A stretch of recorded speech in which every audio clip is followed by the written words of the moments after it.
government that takes New Zealand into the future.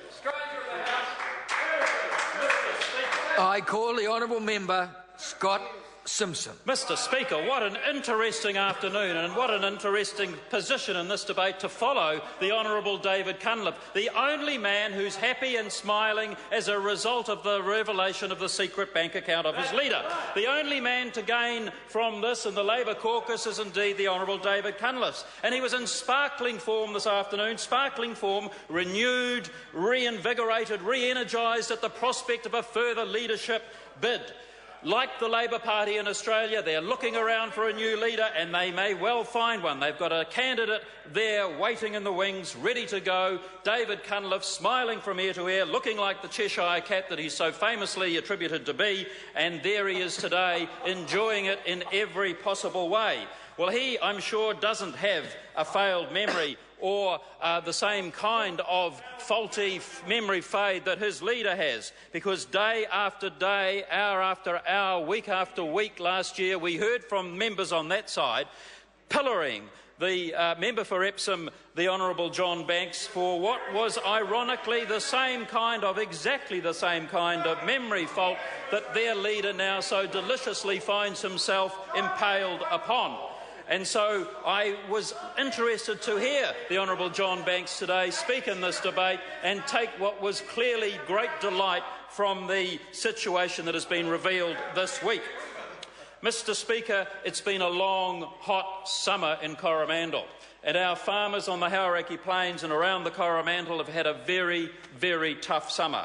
Some say that they tell me it's the worst since the summer of 46 or 47. In fact, I was speaking to a couple of my senior retired farmers on the plains only last weekend, and they told me without doubt that this is the worst drought since 46, 47. And they pointed out to me then that that was a very tough time, just after the war, no government support, every man, every family for themselves. The plains were still being drained and broken in, and I just can't really think how difficult that must have been for the farmers of that generation at that time.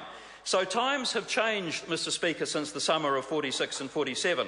And this John Key-led government is one that cares and understands about how important our rural sector, our farming community is, and how important they are to the backbone of our economy. And we know that they will come through this, that the rain will come, it's predicted in the next week or two, and that the conditions will return to favourable conditions before very long. And we know that the government support is there through the Rural Trust and rural assistance payments from WINS if necessary. So we are a government that understands and supports. But every cloud, Mr Speaker, has a silver lining. Every cloud has a silver lining. And though it's been a hard summer for our farmers, our tourist operators, our Hauraki rail cycle operators have been coming to Coromandel in droves. They've been enjoying the summer. And the biggest problem that we've had on the Hauraki rail cycleway this summer, Mr Speaker, has been almost full capacity. And indeed, the Mayor of the Hauraki District Council tells me that so successful has been the Hauraki rail cycleway this summer, originally predicted to have in year 5 some 45,000 people riding it, had in just January of this year over 12,000 people cycling it in 1 month. And so now the Hauraki District Council, on the back of that kind of success, is going to have to provide extra infrastructure in the form of parking and facilities for the numbers of people that want to ride the cycleway. Now, what a wonderful problem that is to have. We hear reports of cafe owners and restaurateurs who are finding it difficult to cope with the demand that's coming from the cycleway. Mr Speaker, Coromandel has been receiving great economic benefit in recent times. 2 big announcements in just the last week or two. Fonterra spending $100 million at Waitoa on a new milk processing facility. 50 jobs and untold extra contractors working there. Somerset in Katikati spending another $100 million on a new retirement village in Katikati. It's been a long time, Mr Speaker, since anyone has spent $100 million in Katikati, and the folk of Katikati welcome it, as do I as the local member.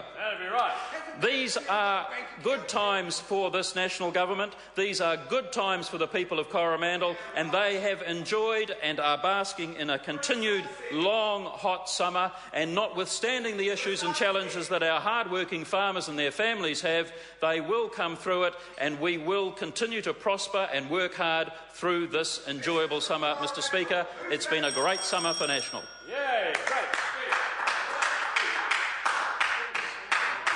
The time for this debate has expired, honourable members. I therefore call on Government Order of the Day